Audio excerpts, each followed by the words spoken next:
Здравствуйте, дорогие ребята! Меня зовут Горячук Диана Анатольевна. Мы встретились с вами, чтобы провести урок русского языка и литературы. Сегодня мы продолжим знакомиться с рассказом Виктора Петровича Астафьева «Стрижонок Скрип».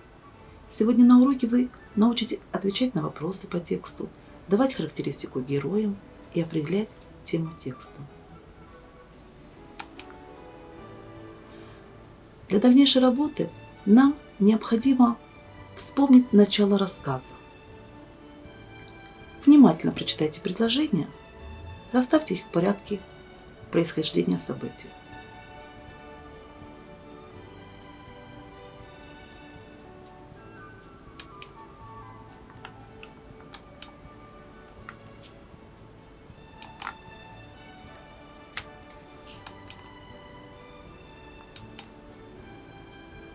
Он задремал, согревшись под крылом.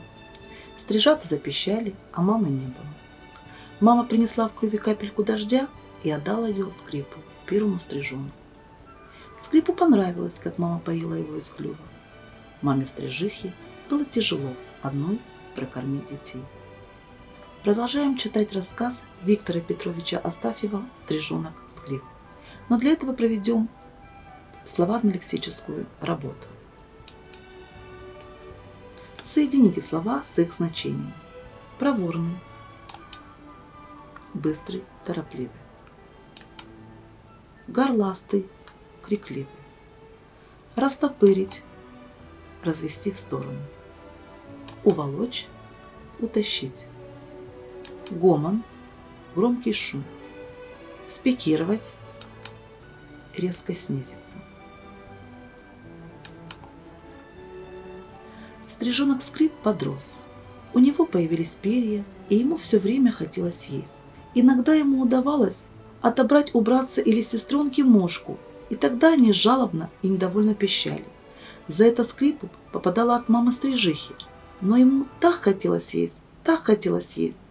А еще ему хотелось выглянуть из норки и посмотреть, что же оно там такое, дальше этого пятнышка света, откуда мама-стрижиха приносит еду. Пополз стрижонок Скрип, и чем дальше он полз, тем больше и ярче делался свет. Боязно, но Скрип был храбрый стрижонок. Он полз и полз, перебирая короткими лапками. Наверное, он выпал бы из норки и разбился, как разбиваются такие вот неразумные птенцы. Но тут появилась мама-стрижиха. Схватила его, уволокла вглубь норки и раз-раз его клювом по голове. Очень рассердилась мама-стрижиха. Очень сильно била Скрипа. Должно быть, там, за норкой, опасно, раз мама-стрижиха так волнуется. Конечно, откуда Скрипу было знать, сколько врагов у маленьких проворных стрижей? Сидит на вершине березы страшный быстрый коршун и подстерегает их. Скоком-прыгом подходит к норкам горластая и жадная ворона. Тихо ползет меж камней черная гадюка. Побольше подрос Скрип, догадываться об этом стал. Ему делалось жутко, когда там, за норкой, раздавалось пронзительное «тил». Тогда мама-стрижиха бросала все и даже мошку или каплю воды. И, тоже крикнув грозное «тил», мчалась из норки. И все стрижи с криком «тил» высыпали из норок и набрасывались на врага. Пусть этот враг хоть сокол, хоть коршун, хоть кто, пусть он хоть 100 раз больше стрижей, они все равно не боялись его. Дружно налетели стрижи, все как один. Коршун и ворона скорей выбирались в лес, а гадюка пряталась под камень и со страху шипела. Однажды мама-стрижиха вылетела на битву с врагом-разбойником, коршуном. Коршун был не только быстрым, но и хитрым. Он сделал вид, что отступает. Вожак стрижей, белое брюшко, дал отбой, крикнув победоносное «тил». Но мама-стрижиха еще гналась за врагом коршуном, чтобы уж навсегда отвадить его от стрижиных норок. Только щепотка перьев кружилась в воздухе. Долго ждал Скрип маму. Он звал ее, и братцы и сестренки тоже звали. Мама-стрижиха не появилась, не приносила еду. Потускнело пятнышко света. Настала ночь. Утихло все на реке. Утихли стрижи и стрижата, пригретые папами и мамами. И только Скрип был с братьями и сестрами без мамы. Сбились в кучу стрижата. Холодно без мамы, голодно. Видно, пропадать придется. Но Скрип еще не знал, какой дружный народ стрижей. Ночью к ним нырнул вожак, белое брюшко, пощекотал птенцов клювом, обнял их крыльями, и они пригрелись, уснули. А когда расцвело, к Скрипу наведалась соседка-стрижиха и принесла большого комара. Потом залетали еще стрижи и стрижихи и приносили ему капли воды. А на ночь к осиротевшим стрижатам снова прилетел вожак белое брюшко. Выросли стрижата, не пропали. Пришла пора покидать им родную норку. Как говорят, становиться на крыло, самим добывать себе пищу и строить свой дом. Это было радостно и жутко. Скрип помнит, как появился в норке вожак белое брюшко. Вместо того, чтобы дать ему мошку или капельку, он ухватил Скрипа за шиворот и поволок из норки. Скрип упирался, пищал. Белое брюшко не обращал внимания на писк Скрипа, подтащил его к устью норки и вытолкнул наружу. Ну что было делать Скрипу? Не падать же. Он растопырил крылья и полетел.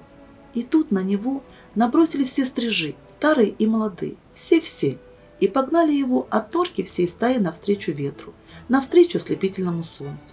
«Скрип! Скрип!» – испуганно закричал стрижонок, захлебнувшись ветром, и увидел под собой воду. «Скрип! Скрип!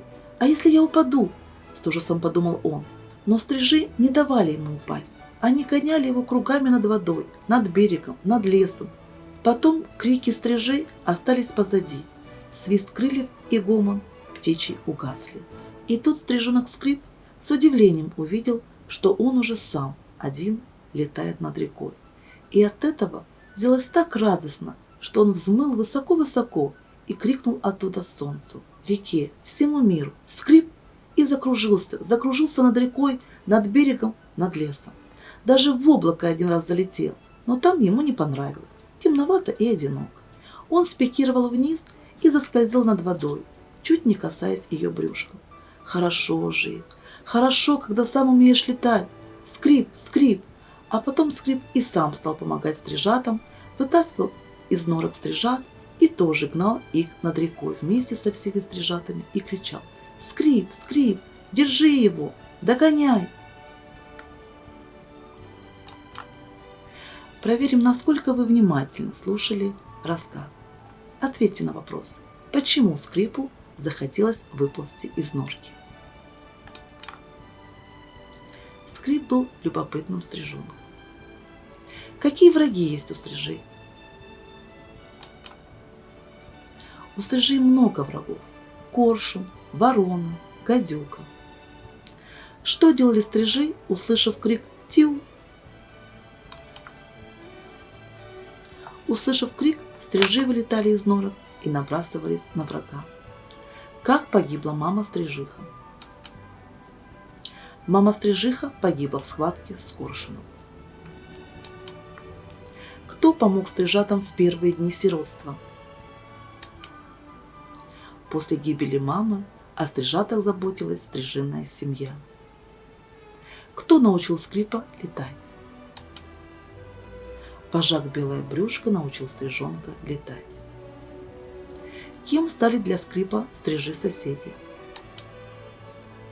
Для Скрипа стрижи-соседи стали семьей. Выберите слова, характеризующие стрижей-соседей по отношению к Скрипу и его родни.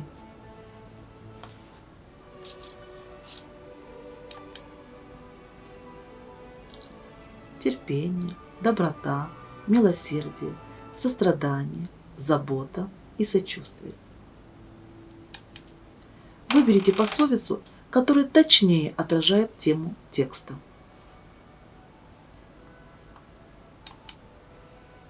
Один за всех и все за одного. Работая на этом уроке, вы услышали трогательную историю стрижонка, и я верю, что сердечко каждого из вас почувствовало, как нелегко жилось нашему герою Скрипу.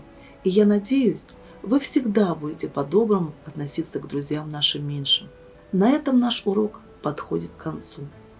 До новых встреч на следующем уроке.